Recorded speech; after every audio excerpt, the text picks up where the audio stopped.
এখানে তেল সরবরাহ জন্য এসে অনেকেই কিন্তু এখানে গাড়ির হেডলাইট সাডলাইট এবং নিজেও কিন্তু অনেকভাবেই কিন্তু ক্ষতিগ্রস্ত হয়েছে।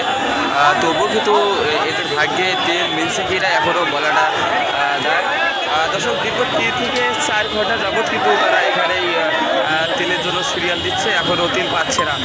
এর মধ্যে আমি কয়েকজনের সাথে কথা বলে দেখেছি, তারা ঠাকুরগঞ্জ ডোমার জলঢাকা তালুকগোলা সহ নানান জায়গা থেকে কিন্তু তেল সংগ্রহ করার জন্যেই এখানেই এসেছেন।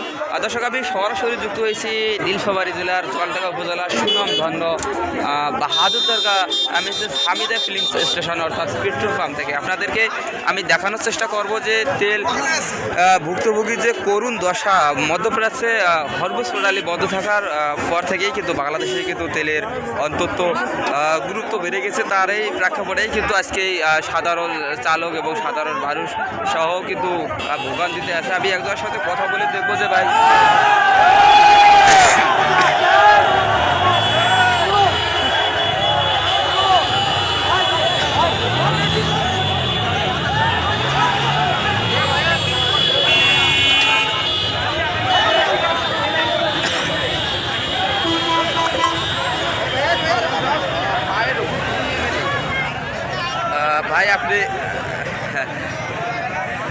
ভাই আপনি কতক্ষণ যাবৎ সিরিয়ালে আছেন?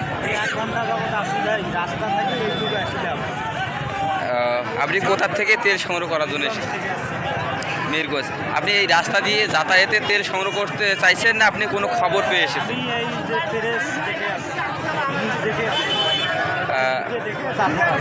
তেল সংগ্রহ করার জন্য দীর্ঘ 1 ঘন্টা লাইন খেটেই কিন্তু আপনি সামান্য রাস্তা থেকে রাস্তার সাইড পর্যন্ত এখন মাত্র পৌঁছেছেন। এখনও তেল পাবেন কি না তারও কিন্তু আপনার সংখ্যা থেকে যায়। আপনার 500 টাকা তেল হলে বর্তমান চাহিদা মেটে। এখানে মাত্র 200 টাকার তেল সবার জন্য সরবরাহ করা হচ্ছে।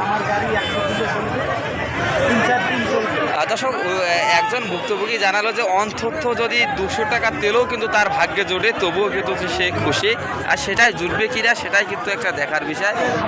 এর মধ্যে কিন্তু আমরা কথা বলে দেখেছি যে জলঢাকা, জিবলা, কিশোরগঞ্জ, মিরগঞ্জ, ঠাকুরগঞ্জ সহ নানান জায়গা থেকে কিন্তু এখানে তেল ভুক্তভোগী অর্থাৎ মোটরসাইকেল গাড়ি এবং সাধারণ লোক কিন্তু তেলের জন্য এসেছে। আরও দেখেছি অনেকেই কিন্তু হাতে বোতল নিয়ে এসেছে। অনেকেই জানিয়েছেন যে আমাদের গাড়িতে কোনো প্রকার তেল নাই, যে সেগুলো দিয়ে আমরা কিছু দূর চলাচল করবো।